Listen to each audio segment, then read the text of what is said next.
The title of this video, Why I Hate School But Love Education, already has me perturbed just by reminding me of the spoken word, Why I Hate Religion But Love Jesus. At least from the standpoint of poetry, rhythm, rhymes, and whatnot, this piece blows that literary insult out of the water. There are several content flaws that need to be addressed, however, because this video is by and large discouraging people from higher education for many of the wrong reasons. Let's listen. So you want to get a degree. Why? Let me tell you what society will tell you.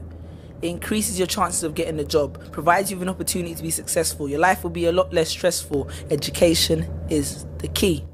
That's mostly correct. It's not often that I hear people claim that having a degree automatically makes life less stressful, though. In fact, some of the most carefree people I've ever met didn't even have jobs, let alone degrees.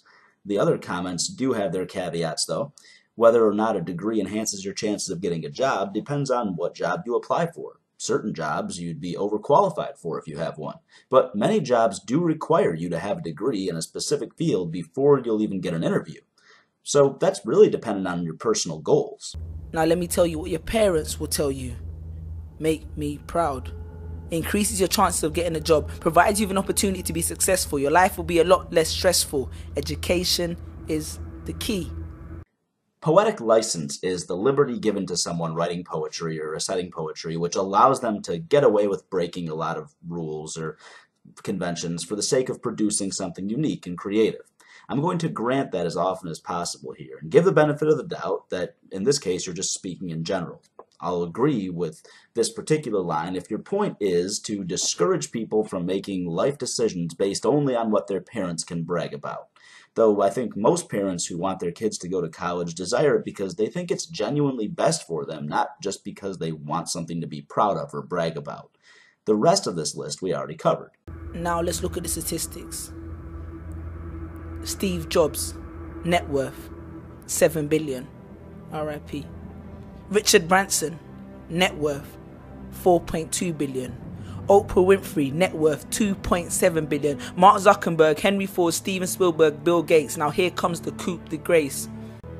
Looking at these individuals, what's your conclusion? Neither of them, in being successful, ever graduated from a higher learning institution.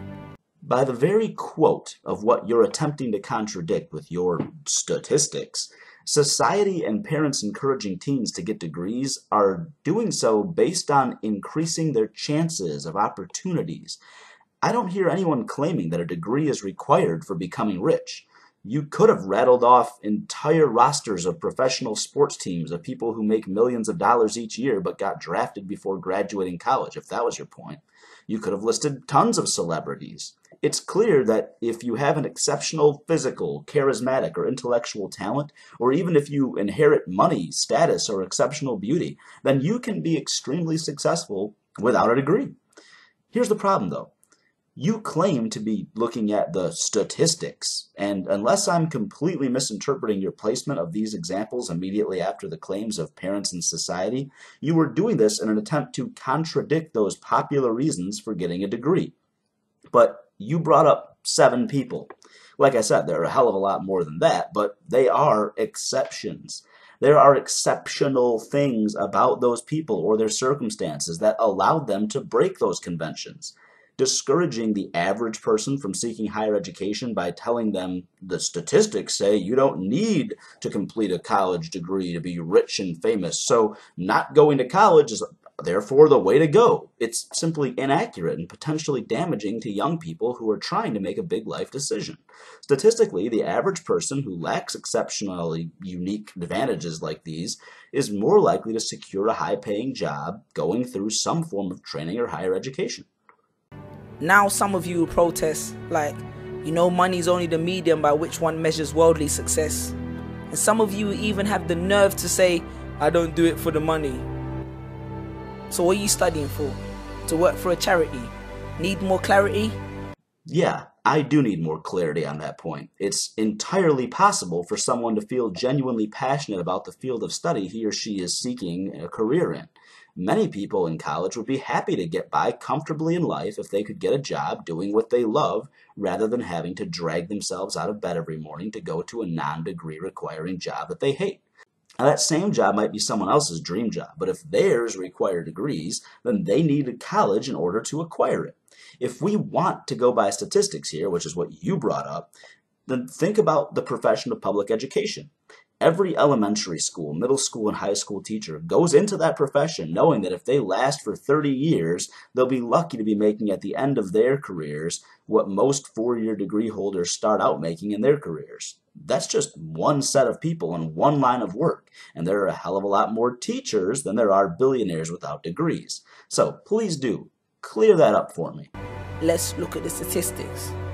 Jesus, Muhammad, peace be upon him, Socrates, Malcolm X, Mother Teresa, Spielberg, Shakespeare, Beethoven, Jesse Owens, Muhammad Ali, Sean Carter, Michael Jeffrey Jordan, Michael Joseph Jackson, were either of these people unsuccessful or uneducated?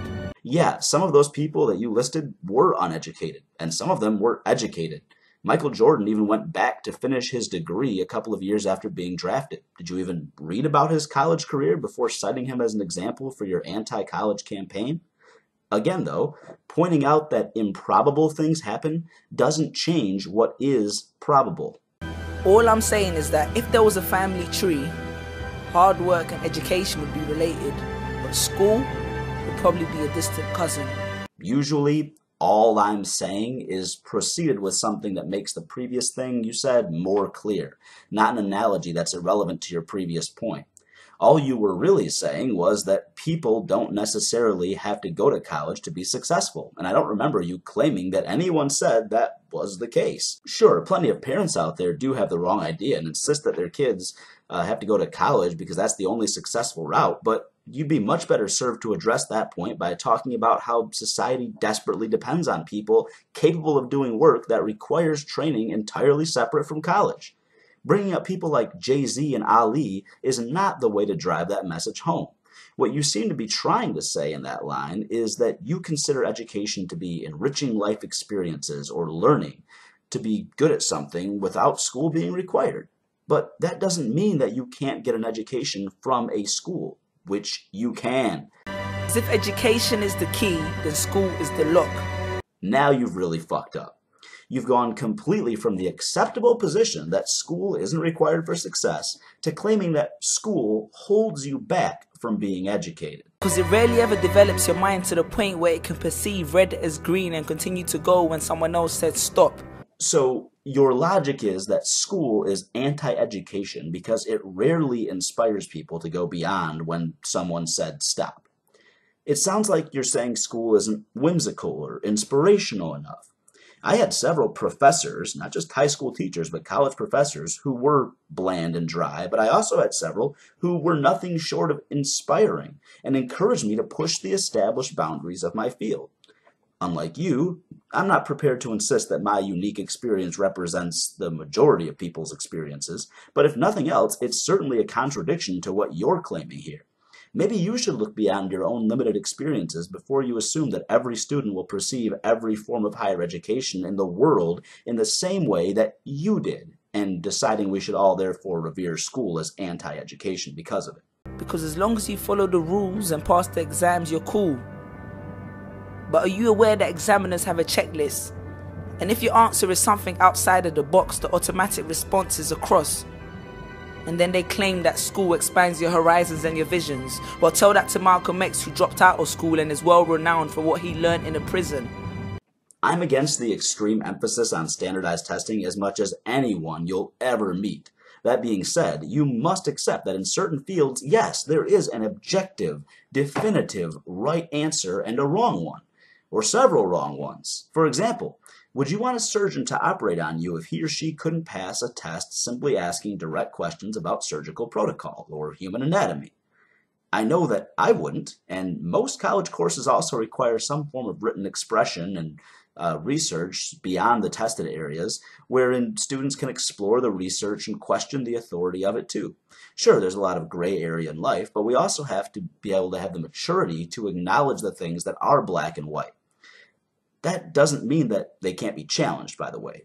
But unless you're providing proof against those established facts, then accept that it's the best we currently have. I never once had any professor in any subject claim or even suggest that everything we were learning was the only possible conclusion that could ever be drawn from the material, and that we'd fail if we questioned it. In fact, even the bland ones encouraged us to question it so we could go further in depth. As for Malcolm X, college is not for everyone. That point is well taken. But Malcolm's own writings explain that he learned more in prison because he wasn't distracted like he was by all the things that go on at college outside of the classroom. His complaints weren't with the institution, but the distractions of his peers that were gone when reading was all he could do in his cell to occupy his mind. Did you even read his autobiographical works before citing him as an example for your anti-college campaign? I read about them in college. Proverbs 17:16. It does a fool no good to spend money on education. Why? Because he has no common sense. George Bush. Need I say more? Yes, you need to say more. You need to prove why exceptionalities suddenly become rules in your book. Very few people would be ignorant enough to claim that having a college degree suddenly turns you into an articulate, well-spoken person, or that not having one makes you an idiotic, unsuccessful person. And by the way, if by your own measures of success from earlier hold true, you know, how much money someone makes, then George Bush was successful. So you're taking a premise that hardly anyone would disagree with, and you're taking it to an extreme that discourages people from educating themselves in collegiate programs. There are plenty of valid criticisms to make against college-level education, such as its cost or its frequent prioritizing of money-making sports over academics in several cases. But you're not making the valid criticisms. You're just reciting extreme conclusions from a simple premise and putting it to dramatic music. Stop that shit. Education is about inspiring one's mind, not just filling their head. And take this from me, because I'm a educated man myself, who only came to this realization after countless nights in the library, with a can of Red Bull keeping me awake till dawn and another can in the morn, falling asleep in between piles of books which probably equated to the same amount I had spent on my rent, memorize equation, facts and dates right down to the letter, half of which I'd never remember and half of which I'd forget straight after the exam and before the start of the next semester, asking anyone if they had notes for the last lecture. I often found myself running to class just so I could find a spot on which I could rest my head and fall asleep without making a scene. Ironic, because that's the only time I ever spent in university chasing my dreams. All right, we finally have some valid criticisms of education in there.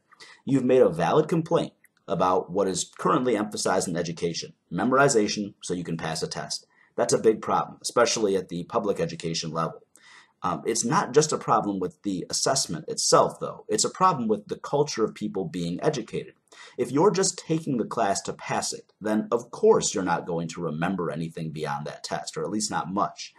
However, if you're actually interested in advancing your understanding of the subject, and you keep your ass awake in class rather than just going there to sleep through it before calling yourself an educated man, then you may have taken more from it.